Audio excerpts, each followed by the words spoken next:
Hi everybody, welcome back, or welcome if you're new. My name is Peach and I make videos about having fun at any age. So Valentine's Day is just around the corner and some of you may be thinking about doing something for your sweetie. Traditional gifts are flowers, chocolate, maybe a bottle of an adult beverage, and all of those are fine. There's nothing wrong with any of those, they're perfect, especially the chocolate. But I like to be different, and if you're looking for something that's maybe a little bit different than the usual, then stick around. I have some ideas. So I polled my girlfriends and I said, what do you really want for Valentine's Day? And some said flowers, chocolate, the usual. But I started noticing there was sort of this like under message kind of coming through in a lot of the responses.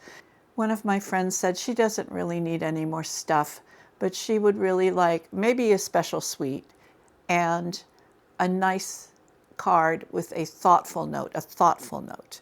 Another one said she wants to be taken out to dinner, but she doesn't want to be asked, where do you want to go?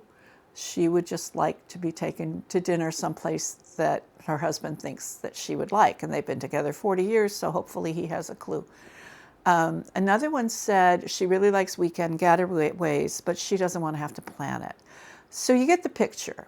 A lot of them were making little subtle comments that what they really appreciate is knowing that someone put a little thought into it, maybe a little time, a little extra effort, and that's what really makes them feel good.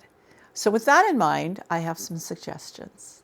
So my first thought is make a playlist. Put together a playlist of music that your person might like. It could be songs that were meaningful in your relationship, the first song you danced to, the first song you fooled around to. Maybe your sweetie has some really favorite artists. You could put together a compilation of her favorite artists, his or her favorite artists. It could be maybe you've had a dream trip somewhere that you've been talking about for a while, maybe Spain. You could put together a playlist of Spanish music. If your person likes to work out, put together a upbeat list of workout songs. I work out and I play the same playlist every time. It's the only one I have. And I would love to have a customized playlist of songs that were my style with the right beat. That would be super great. Another idea is you can take a photo, something that's meaningful, a picture of the two of you or something from a vacation you took, and you can apply an artistic treatment to it, like a watercolor treatment or an oil painting treatment. There are apps you can download and do this on your own phone, or if you're not into that, you can go to websites. I'll list some apps and some websites below, and you can upload the photo. They'll apply this treatment and then either send you the file and you can print it locally, or they will print it for you and ship it to you. And then you have a piece of art that's basically a photo that's meaningful to you two. Another idea would be to have a custom phone case for your sweetie's phone. And you can take a picture of the two of you or something from a vacation again and have it customized in a nice case for their phone. Perfume or cologne. Some people don't wear scents, some people can't wear scents. But if your person does, you could get a travel size bottle of a perfume or cologne that you think they would like. If it's something that you know they already like, then that's a good, easy choice. Otherwise, I'd suggest you get something that you like, and hopefully they will too. And I suggest the travel sizes because it's not a big commitment. They're usually $30 to $40. They're usually about 10 milliliters. And it's a good way to test out something to see if they like it, if you like it, without spending hundreds of dollars. I once had someone buy me a full-size bottle of a name brand perfume. He went to the mall the night before. He hates shopping, he hates crowds. He wandered into a department store, was already ready to run out, and he just went to the first sales clerk he saw and he said, "What's a good perfume?"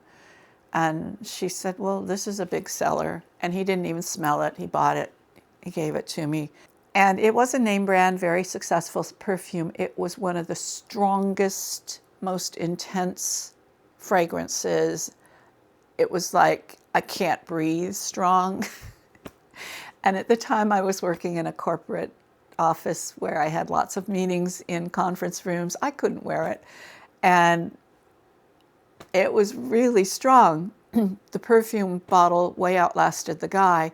And finally, I put it in a diffuser, watered down, and scented my bathroom because it was just too strong for me.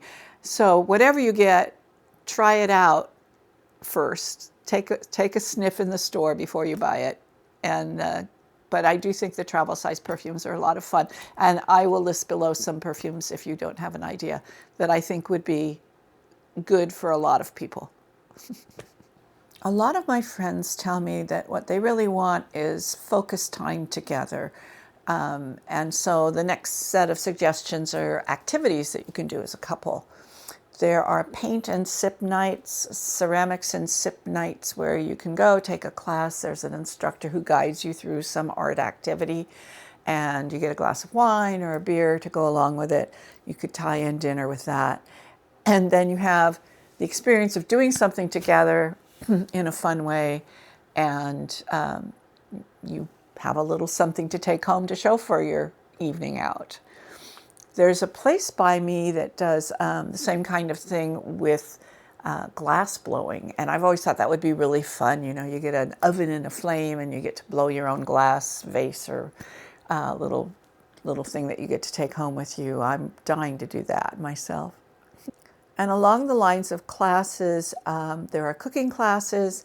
I recently took a coffee making class. It was an absolute blast. I've done chocolate making classes where you go and learn how to make fancy chocolates. Some of the higher end chocolatier shops around here offer those kinds of classes. And that type of thing I think is always fun. And you get to do it as a couple. Another thought would be to be a tourist in your own hometown. If you go and search online top 20 things to do in wherever you live, look at the list and see if you've done all of those things. A lot of people who live in a place don't actually do the things that a visitor would do in the same area. People who live in San Francisco haven't actually gone to Alcatraz. People who live in LA haven't actually gone out to Catalina Island. So are there things that a tourist would do near you that you haven't done, or that you haven't done in a long time? And think of that as an outing, maybe tie in a lunch with, and just make a day of it. Sort of connected to that idea, there are walking tours, and I think walking tours are really interesting. You get a little exercise, you learn something new. Some of them are historical, cultural, neighborhood-based.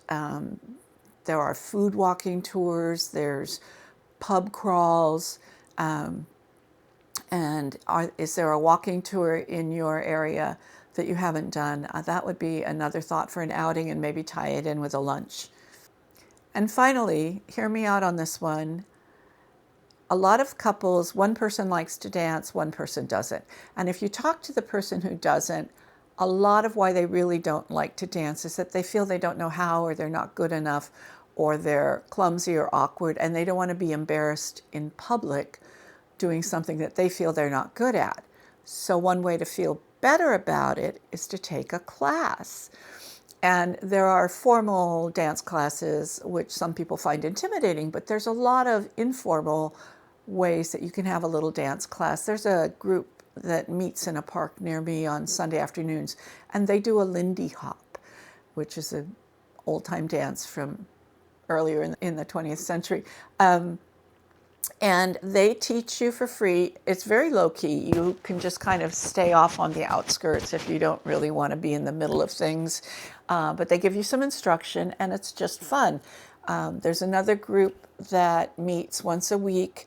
They charge $10 for a dance lesson. It's a 1-hour dance lesson in a different type of dance, so samba or waltz or foxtrot or tango or whatever they're doing that night. And then there's an intermediate class after that, and then there's a dance with a band, and you get all this for $10. Again, it's like very low-key, no pressure. People wear jeans and t-shirts. It's not a fancy thing at all. So if you have one person who likes to dance, one person who doesn't, maybe you can find kind of a low-key dance class that would be a way to sort of make someone feel a little bit more comfortable doing it. So those are my thoughts. I hope you found something interesting or a suggestion useful. If you did, I'd appreciate it if you'd consider subscribing and maybe leave a like below. And happy Valentine's Day to all of you. Thank you for watching. See you next time. Bye.